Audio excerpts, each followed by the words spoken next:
So ముఖ్యంగా కరీంనగర్ అలాగే ఆదిలాబాద్ మెదక్ నిజామాబాద్ సంబంధించినటువంటి ఈ ఎన్నికల్లో ప్రతిష్టాత్మకంగా అన్ని పార్టీలు కూడా దీన్ని ప్రతిష్టాత్మకంగా తీసుకోవడం జరిగింది. దీంట్లోనూ మాత్రమే కరీంనగర్ ఆదిలాబాద్ మెదక్ నిజామాబాద్ సంబంధించినటువంటి పట్టభద్రుల ఎమ్మెల్సీలుగా అధికార కాంగ్రెస్ పార్టీ బరిలోకి దింపడం జరిగింది నరేందర్ రెడ్డిని. ఆల్ఫోర్స్ నరేందర్ రెడ్డి అంటే ఆయనే నరేందర్ రెడ్డిని మాత్రం బరిలోకి దింపడం జరిగింది. దాంతో పాటు బీసీ వాదం బలంగా ఉన్నటువంటి సందర్భంలో ప్రసన్న హరికృష్ణ బరిలోకి దిగడం జరిగింది. దాంతో పాటు భారతీయ జనతా పార్టీ సైతం కూడా లోకల్ సెంటిమెంట్ ని అస్త్రంగా చేసుకుని అంజిరెడ్డిని ఇక్కడ బరిలోకి దింపినటువంటి పరిస్థితి కనబడతా ఉంది. ఇది ఇప్పటి వరకు సైతం కూడా ఓట్లని కట్టలు కట్టేటువంటి బండలు కట్టేటువంటి పరిస్థితి కనబడతా ఉంది. ఇప్పటికీ అఫీషియల్ గా ఒక రౌండ్ కూడా పూర్తి కాలేదు. సో అది ఇంకా 2-3 రోజులు ఆ ఫలితం కూడా వెలువడేటువంటి అవకాశం కనబడుతుంది. కాబట్టి ముఖ్యంగా కాంగ్రెస్ పార్టీ అభ్యర్థి పైన నరేందర్ రెడ్డి పైన మరి ఇక్కడ ఉన్నటువంటి గ్రాడ్యుయేట్స్ ఏ విధమైనటువంటి ఆయన పట్ల ప్రేమను చూపెట్టడం జరిగింది. ఓటు విషయానికి వచ్చిన తర్వాత వెనక్కి తగ్గిందా లేదా, అంజిరెడ్డికి సంబంధించినటువంటి ఆయనకు ఏ విధమైనటువంటి ఓట్లు పడ్డాయి, అలాగే బీసీ వాదంతో బరిలోకి దిగినటువంటి ప్రసన్న హరికృష్ణ సంబంధించినటువంటి విషయాన్ని ఒకసారి కనుక్కున్నటువంటి ప్రయత్నం చేద్దాం. సార్, ఇప్పుడు మీరు ముఖ్యంగా ఇంతకుముందు చెప్పినట్టుగా నల్గొండ వరంగల్ ఖమ్మం సంబంధించినటువంటి ఏదైతే వివరాలు అందజేసిందో, సో కరీంనగర్ ఆదిలాబాద్ మెదక్ అలాగే నిజామాబాద్ సంబంధించినటువంటి అంశంలో సో ఏ విధమైనటువంటి అవకాశం ఉంటుంది మీ పార్టీ నిలబెట్టినటువంటి అభ్యర్థి అయినటువంటి నరేందర్ రెడ్డికి? సో నరేందర్ రెడ్డి పైన మొదటి నుంచి కూడా పార్టీలో కొంత వ్యతిరేకత ఉన్నప్పటికీ కూడా పైసలు ఉన్నాయన్నటువంటి ఉద్దేశంతో టికెట్లు ఇచ్చినటువంటిది బలంగా ఆరోపణలు వినబడతా ఉన్నాయి. సో ఇది మరి మీ కాంగ్రెస్ పార్టీ ఏ విధంగా తీసుకుంటుంది? ఒకటే ఒక దాంట్లో నిలబెట్టడం జరిగింది, అధికార పార్టీలో ఉండి అధికారం మీ చేతులు ఉన్నప్పుడు కూడా కేవలం ఒకటే దాంట్లో బరిలోకి దింపడం జరిగింది. సో దీనిపైన ఏ విధమైన హోప్స్ ఉన్నాయి? సరే, అవి వాదాలు ప్రతివాదాలు ఇప్పుడు నేను ప్రస్తావించే టైం కాదు ఇది, కానీ అవన్నీ అపవాదాలు అని మాత్రం చెప్పగలుగుతాను. ఇక్కడ విషయం ఏంటంటే కొన్ని ఛానళ్ళలో నేను ఇప్పుడే చూశాను, అంటే ఆల్రెడీ ఒకరు లీడింగ్ ఉన్నట్టుగా, అంటే అది వాస్తవంగా కాలేదు, ఇంకా కౌంటింగే మొదలు కాలేదు. ఎందుకంటే టీచర్స్ ఎలక్షన్స్ అంటే 21,000 22,000 ఓట్లు పోలైనాయి కాబట్టి కొంత మేరకు దాని రిజల్ట్ బయటకు వచ్చింది. కానీ ఇవి ఇంకా ఎలిమినేషన్ రౌండ్, అంటే మనకి ఎక్కడైతే బేసికల్గా ఓట్లు అంటే ఓటు వేయడంలో ఎక్కడైతే తప్పులు జరిగి ఓట్లు మురిగిపోయినాయో, ఓట్లు బేసికల్గా కౌంట్లో లేవో వాటిని తొలగించే ప్రక్రియ ఇంకా పూర్తి కాలేదు. అంటే మాకు తెలిసి మాకున్న సమాచారం ప్రకారం, మా లోపల ఏజెంట్స్ కానీ మిగతా సమాచారం ప్రకారము నైట్ 8 o'clock నుంచి, అంటే ఇప్పుడు మనం చేస్తున్న దానికి ఇంకో 1 hour 2 hours తర్వాత నుంచి రియల్ కౌంటింగ్ స్టార్ట్ అవుతుంది. రియల్ కౌంటింగ్ స్టార్ట్ అయినాక మొదటి 4 గంటల వరకు కూడా మనం ఏం చెప్పే అవకాశం ఉండదు. కాబట్టి ఇప్పుడు వీళ్ళే గెలుస్తున్నారు వాళ్ళే గెలుస్తున్నారు అని చెప్పేసి కొన్ని ఛానళ్ళు ఇమీడియట్గా చేస్తున్నాయి, కానీ అది రైట్ కాదు. వాస్తవంగా 8 o'clockకి ఒరిజినల్ కౌంట్ స్టార్ట్ అవుతుంది.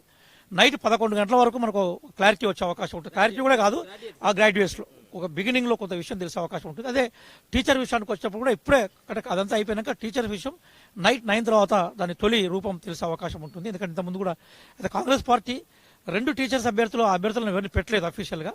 దయచేసి అందరూ ఏమనుకుంటా ఉన్నారంటే కాంగ్రెస్ పార్టీతో స్నేహంగా ఉండేవాళ్ళు కాంగ్రెస్ పార్టీ అభ్యర్థులు కాదు. కాంగ్రెస్ పార్టీ టీచర్స్ ఎన్నికల్లో అభ్యర్థులను ప్రకటించలేదు.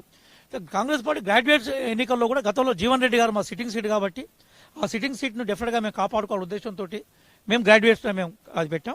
జనరల్గా వ్యక్తులు అనేది ఇంపార్టెంట్ కాదు, వ్యవస్థ ఇంపార్టెంట్. పార్టీ అధికారంలో ఉంది కాబట్టి మేము ఈ పార్టీలో బలమైన అభ్యర్థిగా పెట్టాం. నరేందర్ రెడ్డి గారు గెలుస్తారన్న నమ్మకంతో మేము ఉన్నాం. ఎందుకంటే నేను 9 days మొత్తం 4 జిల్లాల్లో క్యాంపెయిన్ చేశాను నేను. కాబట్టి సహజంగా పార్టీ పవర్లో ఉంది, మాకు యంత్రాంగం ఉంది, ఈ కార్యకర్తలు బలంగా ఉన్నారు. అదే సందర్భంలో అంత ఈజీగా కూడా గెలిచే అవకాశం ఉందని మేము అనుకోవట్లేదు. ముఖ్యమంత్రి గారి పర్యటన తర్వాత, ముఖ్యమంత్రి గారి 3 సభల తర్వాత మాత్రం ట్రెండ్ మాకు అనుకూలంగా మారిందనేది మా అంచనా ఉంది. అదే క్రమంలో ఇండిపెండెంట్గా పోటీ చేసి గవర్నమెంట్ జాబ్ రిజైన్ చేసిండనే సింపతి బేసిక్గా ప్రసన్న హరికృష్ణ మీద ఉంది. ఇక్కడ తను గవర్నమెంట్ డిగ్రీ కాలేజీలో లెక్చరర్, అతను అంటే అసిస్టెంట్ ప్రొఫెసర్ స్థాయిలో ఉన్న ఉద్యోగాన్ని వదిలిపెట్టిన సింపతి ఉంది. అలాగే 4 ఎంపీలు ఉన్నారు కాబట్టి బీజేపీ కూడా ట్రెండ్ ఉంది. ట్రయాంగిల్ పోటీని చూస్తున్నాం మేము, కానీ ఆ ట్రయాంగిల్ పోటీలో మేము మొదటి స్థానంలో ఉంటామన్న నమ్మకం మాకున్నది. రెండో నమ్మకం ఏంటంటే సహజంగా మేము టాప్లో ఉంటాం, మొదటి ప్రాధాన్యత ఓటుతోటే గెలుస్తామన్న నమ్మకం మాకుంది. ఒకవేళ కాకుంటే సెకండ్ ప్రయారిటీలో కూడా మేము ఉండే అవకాశం ఉంటుంది. ఏదైనా కూడా ప్రజాస్వామ్య ప్రక్రియలో ఓటర్ని మనం గౌరవించాలి, వాళ్ళు వేసిన ఓటుని మనం విలువగా భావించాలి. సరే, మేము బేసికల్గా నరేందర్ రెడ్డి గారు కూడా చాలా కష్టపడ్డాడు. ఆయన అంటే మాకున్న ఒకటే నమ్మకం ఏంటంటే ఆయన ఎన్రోల్మెంట్ మిగతా అభ్యర్థులతో పోలిస్తే ఎక్కువ చేశాడు, నెంబర్ 1. తర్వాత దాదాపుగా ఒక 6 నెలల నుంచి కంప్లీట్గా గ్రౌండ్లో ఉండి పనిచేశాడు అతను. మూడో అంశం ఏంటంటే మేము ఎన్నికల రోజు ఇక్కడ ఎన్నికల ముందు మేము తిరుగుతున్నప్పుడు కూడా ట్రెండ్ వచ్చింది. ముఖ్యమంత్రి గారు ఉపన్యాసం ఏదైతుందో అది గ్రాడ్యుయేట్లను ఆలోచింపజేస్తుంది కాబట్టి బహుశా నరేందర్ రెడ్డి వారు గెలుపు ఉండే అవకాశం ఉంటుంది. అట్లానే మేము ప్రత్యర్థులను ఎవరైతే వాళ్ళని మేము తక్కువ అంచనా వేయట్లేదు. మేము ఊహించిన దానికన్నా కూడా ఇండిపెండెంట్ అభ్యర్థికి ఓట్లు చాలా చోట్ల పడ్డాయి. కానీ వాళ్ళకు మాకున్న తేడా ఏంటంటే కాంగ్రెస్ పార్టీ అభ్యర్థికి 4 జిల్లాల్లో అన్ని ప్రాంతాల్లో మాకు యంత్రాంగం ఉంది, పార్టీ నాయకులు ఉన్నారు, ఎమ్మెల్యేలు ఉన్నారు. కాబట్టి మేము కరెక్ట్గా పోల్ చేసుకోవాలి. ఇండిపెండెంట్ అభ్యర్థికి అంత బలం ఉండే అవకాశం ఉండదు, వ్యక్తిగతంగా ఇమేజ్ ఉన్నా కూడా యంత్రాంగం ఉండే అవకాశం ఉండదు. మరి బీజేపీని మేము ఊహించిన లెవెల్లో మాకు ఎక్కడ కూడా పర్ఫార్మెన్స్ అయితే గ్రౌండ్లో కనబడలేదు. సైలెంట్ ఓటింగ్ మీద డిపెండ్ అయినా మేము వాట్సాప్లో మేము బాగా నమ్ముకున్నామని చెప్పారు వాళ్ళు. మీరు కనబడతలేదంటే మేము ఎక్కువ మీటింగ్ల కన్నా ఎక్కువ ఓటర్ను కలిసే ప్రయత్నం చేశామని చెప్పారు. కానీ గ్రౌండ్లో మీటింగ్లు మాత్రం కాంగ్రెస్ పార్టీ ఎక్కువ పెట్టగలిగింది. అంటే చిన్న చిన్న గ్రూప్లో మీటింగ్లు కానీ గ్రాడ్యుయేట్స్ మీటింగ్ అట్లాగే అక్కడక్కడ ప్రసన్న కృష్ణ కనబడ్డది, బీజేపీ కనపడలేదు. కానీ వాళ్ళు పూర్తిగా సోషల్ మీడియా మీద డిపెండ్ అయినట్టు కనబడ్డది. ఏదైనా కూడా ఓటర్లు ఖచ్చితంగా కాంగ్రెస్ పార్టీ అంటే మాకు బ్యాలెట్ పేపర్లో 2వ నెంబర్లో ఉన్నాం, మేము గెలుస్తామని నమ్మకం. ఫస్ట్ ప్రయారిటీతో గెలవచ్చు. ఒకవేళ ఏమైనా అలా కూడా ఓటు తక్కువ పడితే సెకండ్ ప్రయారిటీకి పోయే అవకాశం ఉంది. ఏదైనా కూడా ఓటర్లు గ్రాడ్యుయేట్ ఓటర్లు అంటే విజ్ఞులు, పెద్ద 4 జిల్లాలు కాబట్టి 40 నియోజకవర్గాలు కాబట్టి ఖచ్చితంగా మేము ఇంత మెజార్టీతో గెలుస్తామని చెప్పడం అనేది సాధ్యం కాదు. కానీ గెలుస్తామని నమ్మకంతో మేము ఉన్నాం. మొదటి ప్రాధాన్యత ఓట్లు గెలవాలంటే దాదాపుగా 1,25,000 ఓట్లు కావాల్సినటువంటి అవసరం. సో మొన్న మనం చూడడం జరిగింది మల్లన్నకు సంబంధించినటువంటి ఎలక్షన్స్ లో అది 3-4 రోజులు పట్టినటువంటి పరిస్థితి కూడా కనబడతా ఉన్నది. సో అదే దానికంటే ఇంకొక 50,000-60,000 ఓట్లు సంబంధించినటువంటి పోలైనటువంటి ఓట్లు తక్కువ కావచ్చు. కానీ 1-2 డేస్ అయితే ఖచ్చితంగా పట్టేటువంటి అవకాశం ఉన్నటువంటి పరిస్థితి కనబడుతున్నట్టు తెలుస్తుంది. దాంతో పాటు మొదటి ప్రాధాన్యత ఓట్లను మీ అభ్యర్థి గెలిచిన తర్వాత ఈ ఫలితం అనేది కూడా రేపు పొద్దున వరకే అయిపోయేటువంటి అవకాశం కూడా కనబడతా ఉంటుంది. సో దీన్ని ఏ విధంగా చూసుకోవచ్చు? మొదటి ప్రాధాన్యత ఓట్లు అంత ఈజీగా గెలిచేటువంటి పరిస్థితి ఉంటుందా గ్రాడ్యుయేట్స్? అంటే ట్రెండ్స్ చెప్పొచ్చు కదా. ఇప్పుడు రౌండ్స్ ఉంటాయి, మీకు తెలుసు కదా. ఇప్పుడు 21 టేబుల్స్ వేసారు. బేసికల్గా రౌండ్స్ జరుగుతుంటాయి. రౌండ్స్ జరుగుతున్నప్పుడు ట్రెండ్ తెలుస్తూ ఉంటుంది. ఒకసారి అన్ని రౌండ్లను ఒకసారి పరిశీలించి లెక్కేసినప్పుడు తెలుస్తుంటుంది. కాబట్టి నాకు తెలిసి నైట్ 11 o'clock వరకు అంటే 8కు స్టార్ట్ అవుతుంది అనుకున్నాం. ఒక ఫస్ట్ 3 గంటలలో ట్రెండ్ తెలుస్తుంది, ఎవరు టాప్లో ఉన్నారు. అంటే తేడా కొంచెం ఉండొచ్చు, కానీ ట్రెండ్ తెలిసే అవకాశం ఉంటుంది. తెల్లవారుజాము 4-5 గంటల వరకు అయితే క్లారిటీ వస్తుంది. రేపు ఉదయం 11 గంటల వరకు ఫస్ట్ ప్రయారిటీ ఓట్లు దగ్గర పడే అవకాశం ఉంటుంది. ఒకవేళ అందులో విజయం కాకుంటే రేపు సాయంత్రం 5 గంటల వరకు అయ్యే అవకాశం ఉంటుంది. నెరి ఒక 2 రోజులు 3 రోజులు పోదు.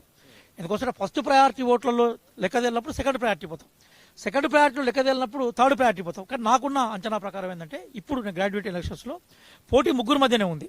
ఇప్పుడు 56 మంది అభ్యర్థులున్నా కూడా మిగతా 53 మంది అభ్యర్థుల్లో ఎవరు కూడా 1000 ఓట్లు దాటే వాళ్ళు పెద్ద కనబడట్లేదు. 1-2 అభ్యర్థులు తప్ప 1000 ఓట్లు వీళ్ళు డెఫినెట్గా దాడతారనే వాళ్ళు ఎవరు మిగతా 53 మంది కనబడట్లేదు. కాబట్టి ఎలిమినేషన్ రౌండ్ స్టార్ట్ అయ్యేసరికి 1-53 అనేది బహుశా ఒక 3-4 గంటల్లో క్లోజ్ చేయొచ్చు. 1000 కన్నా ఎక్కువ ఓట్లు వచ్చే అవకాశం వరకు లేదు. పోటీ అనేది కంప్లీట్గా 3లో ఉంది. ఈ ట్రెండ్లో మొదటి స్థానంలో నరేందర్ రెడ్డి గారు ఉంటారని నమ్మకంతో మేము ఉన్నాం. సెకండ్ అంజిరెడ్డి గారు ఉంటారా లేదా ప్రసన్న కృష్ణ గారు ఉంటారా చూడాలి. అదే సందర్భంలో ఒకవేళ ప్రసన్న కృష్ణ కనుక సెకండ్లో ఉంటే బహుశా సెకండ్ ప్రయారిటీ ఓట్లలో అతను ఎక్కువ ఆశలు పెట్టుకున్నాడు. చూడాలి, మేము కూడా ఎక్కువ ఆశలు పెట్టుకున్నాము. ఏదైనా కూడా ఈ తెల్లవారుజాము వరకు క్లారిటీ ఉంటుంది. అలా మార్నింగ్ నైట్ 11 o'clock వరకు మాత్రం ఒక పిక్చర్ వస్తుంది. ఫస్ట్ సెకండ్ ప్లేస్ లో ఉన్నటువంటి అభ్యర్థికి ఎక్కువగా అంటే మొదటి ప్రాధాన్యత ఓట్లు మొదటి అలాగే 2వ ప్లేస్ లో ఉన్నటువంటి వ్యక్తులకు మాత్రమే కొంత గెలిచేటువంటి అవకాశం ఉంటుంది. ఒకవేళ 3rd ప్లేస్ లో ఉన్నట్టయితే ఉంటే కొంత అవకాశాలు ఏ విధంగా ఉన్నటువంటి పరిస్థితి ఉంటుంది? అంటే సహజంగా అనిల్ గారు ఏమవుతుందంటే రాజకీయ పార్టీల నుంచి పోటీ చేస్తున్నప్పుడు లేదా ఇండిపెండెంట్ అభ్యర్థుల బలమైన మద్దతుదారులకు ఏం చెప్తారంటే మీరు ఒకటే ఓటు వేయండి అని చెప్తారు అన్నట్టు. మీరు ఫస్ట్ వేసి వెళ్ళిపోండి, సెకండ్కి పోవద్దు అంటారు. సెకండ్ వేయాలా వద్దా అనేది ఓటర్ యొక్క డిస్క్రిమినేషన్, అతని యొక్క విచక్షణ. అతను వేయాలనుకుంటే వేస్తాడు, వద్దనుకుంటే వేయడు. కానీ ఇక్కడ విషయం ఏంటంటే ఫస్ట్ ప్రయారిటీ ఓట్లు ఎన్నైతే పడ్డాయో అందులో 60-70% సెకండ్ ప్రయారిటీ ఓట్లు వేస్తారు. అందులో 40-30%, 30-40% థర్డ్ ప్రయారిటీకి వస్తారు. ఒక 10-15% ఫోర్త్ ప్రయారిటీకి వస్తారు. కాబట్టి ఫస్ట్ ప్రయారిటీ ఓట్లలో ఉండే ట్రెండ్ సహజంగా కంటిన్యూ అయ్యే అవకాశం ఉంటుంది. అందుకోసం ఎప్పుడు ఏ ఎలక్షన్ చూసినా కూడా బిగినింగ్లో ఎవరైతే లీడ్ చేస్తారో వాళ్ళే గెలుస్తారు. కానీ కొన్ని అనువైన పరిస్థితులు ఏముంటాయంటే 3 మధ్య పోటీ ఉన్నప్పుడు, జనరల్గా ఒక 5-6 మధ్య పోటీ ఉన్నప్పుడు మీరు అనుకున్నట్టుగా మనం సెకండ్ ప్రయారిటీ ఓట్లు చేసే అవకాశం ఉంటుంది. కానీ 3 మధ్య పోటీ ఉన్నప్పుడు ఏమైందంటే కొంచెం తేడా ఉన్నప్పుడు ఏమైందంటే సెకండ్ ప్రయారిటీ ఓట్లు అనేది చాలా కీలకమైన భూమిక పోషిస్తూ ఉంటాయి. ఇప్పుడు ఇక్కడ మాకేం కనిపిస్తూ ఉందంటే ట్రయాంగిల్ పోటీగానే మేము చెప్తా ఉన్నాం, ఆనెస్ట్గా మాట్లాడాలి ఏదైనా ఉంటే. కాబట్టి ఈ ట్రయాంగిల్ పోటీలు అనేది కాంగ్రెస్ కలిసి వచ్చే అవకాశంగానే మేము చూస్తూ ఉన్నాం. కాబట్టి సార్ ఎవరి అభ్యర్థులు వాళ్ళ పందాలు పెట్టుకుంటూ ఉంటారు. కానీ ఈ ట్రయాంగిల్ పోటీలో ఏమైందంటే థర్డ్లో వచ్చే పర్సన్ ఒక ఓట్లే డిపెండ్ అయి ఉంటుంది. నాకు నచ్చిన ప్రకారం ఒక థర్డ్లో కనుక ప్రసన్న హరికృష్ణ కనుక ఉంటే బహుశా విజయం మాకు చాలా క్లియర్గా ఉంటుంది. ఒకవేళ థర్డ్లో కనుక బీజేపీ అభ్యర్థి ఉన్నప్పుడు కొంత బేసికల్గా కొంత టఫ్ ఫైట్ మేము ఫేస్ చేసే అవకాశం ఉంటుంది. ఏదైనా కూడా నేను ట్రెండ్ చూశాను కాబట్టి అన్ని ప్రాంతాల్లో అన్ని జిల్లాల్లో నరేందర్ రెడ్డి గారు కాంగ్రెస్ పార్టీ అభ్యర్థిత్వానికి యొక్క యంత్రాంగం ఉంది, పనిచేసింది. మిగతా అభ్యర్థులు కొన్ని చోట్ల బలంగా ఉన్నారు, మరి కొన్ని చోట్ల అడ్రస్ లేకుండా ఉన్నారు. కాబట్టి నరేందర్ రెడ్డి వైపే విజయ అవకాశాలు ఉంటాయని మేము భావిస్తాం. సో ఇది మొత్తానికైతే మాత్రం చూద్దాం ఏం జరుగుతుంది. ఇప్పటికైతే మాత్రం కరీంనగర్ లో ముఖ్యంగా దీని పట్ల కొంత టైం పట్టేటువంటి అవకాశమే కనబడతా ఉంది. ఒకటి టీచర్ కావచ్చు, మరొక పక్కన గ్రాడ్యుయేట్ సంబంధించినటువంటిది కావచ్చు. గ్రాడ్యుయేట్ సంబంధించి ఇంకా కట్టే దగ్గరనే అవి బాండిల్ కట్టే దగ్గరనే ఉన్నాయి. ఇంకా 8-9 గంటల వరకు ఈ సంబంధించినటువంటి టీచర్ సంబంధించినటువంటి ఎమ్మెల్సీ ఎన్నికకు సంబంధించినటువంటిది కొంత ఆ ట్రెండ్స్ కొనసాగేటువంటి అవకాశం కనబడుతుంది. అది ఏంటిది అనేది మనం చెప్పేటువంటి ఆస్కారం ఉంటుంది. ఇక మరో పక్కన బీసీ వాదంతో బరిలోకి దిగినటువంటి ప్రసన్న హరికృష్ణకు చాలా రకాలైనటువంటి అంశాలు కలిసి వచ్చేటువంటి విధంగానే కనబడతా ఉన్నాయి. ఒక పక్కన అధికార కాంగ్రెస్ పార్టీ అలాగే బీజేపీ పార్టీకి సంబంధించిన అభ్యర్థులకు సైతం కూడా ముచ్చెమటలు పట్టించిండు ప్రసన్న హరికృష్ణ. ఖచ్చితంగా 100% గెలుస్తాడన్నటువంటి అభిప్రాయం కొంతమంది ప్రసన్న హరికృష్ణకు సంబంధించినటువంటి అభిమానులు అని చెప్తా ఉన్నారు. ఎందుకంటే వాళ్ళు గ్రౌండ్ లెవెల్ వర్క్ చేసామన్నటువంటి అంశాన్ని కూడా వాళ్ళు లేవనెత్తుతా ఉన్నారు. మరొక పక్కన ఇంతకుముందు చెప్పినట్టుగా రియాజ్ సార్ చెప్పినట్టుగా ఒక పక్కన ఒకటే రోజు 3 సభలు కూడా ముఖ్యమంత్రి రేవంత్ రెడ్డి సైతం కూడా పెట్టడం జరిగింది. సో ఆ సభలు ఖచ్చితంగా కూడా గ్రాడ్యుయేట్స్ ని ప్రభావితం చేసి ఉంటాయి. గ్రాడ్యుయేట్స్ కు సంబంధించినటువంటి దాంట్లో ఖచ్చితంగా మా పార్టీకి సంబంధించిన అభ్యర్థి నరేందర్ రెడ్డి విజయం సాధిస్తాడు అన్నటువంటి అంశాన్ని కూడా చెప్తా ఉన్నాడు. అంతేకాకుండా బీజేపీ పార్టీకి సంబంధించినటువంటి అభ్యర్థి విజయం కోసం ఇక్కడ ఉన్నటువంటి లోకల్లో ఉన్నటువంటి సిట్టింగ్ ఎంపీలు 4 సైతం కూడా పూర్తి స్థాయిలో వాళ్ళు కూడా వర్క్ చేయడం జరిగింది. సో దీంట్లో ఎక్కడ కూడా ఇది అంతా కూడా ట్రయాంగిల్ పూర్ లాగానే కనబడతా ఉంది. సరే ఏదేమైనప్పుడు కూడా మొదటి రౌండ్ ఫలితాల ఆధారంగా ఏ అభ్యర్థి గెలుస్తాడనేది మనం కొంచెం చెప్పేటువంటి అవకాశం అయితే కనబడతా ఉంది. చూద్దాం మరి ఇది ఇప్పట్లో అయిపోయేలాగా లేదు. ఇంకా రేపు సాయంత్రం వరకు సైతం కూడా ఈ సంబంధించినటువంటి ఎన్నికల ఫలితాలు ముఖ్యంగా కరీంనగర్ సంబంధించినటువంటి ఫలితాలు రేపు సాయంత్రం వరకు పూర్తి స్థాయిలో వస్తాయి. ముఖ్యంగా గ్రాడ్యుయేట్స్ ఇది. మరొక పక్కన కరీంనగర్, నల్లగొండ, వరంగల్ సంబంధించినటువంటిది మరి ఒక గంట సేపట్లో ఈ సంబంధించిన ఏ అభ్యర్థి గెలవబోతాడు, శ్రీపాల్ రెడ్డికి ఉందా లేకపోతే మిగతా హర్షవర్ధన్ రెడ్డికి ఉన్నదా, ఎవరు గెలుస్తారన్నటువంటి సంబంధించినటువంటిది కూడా మరి కాసేపట్లో తెలిసేటువంటి అవకాశం అయితే కనబడతా ఉన్నది.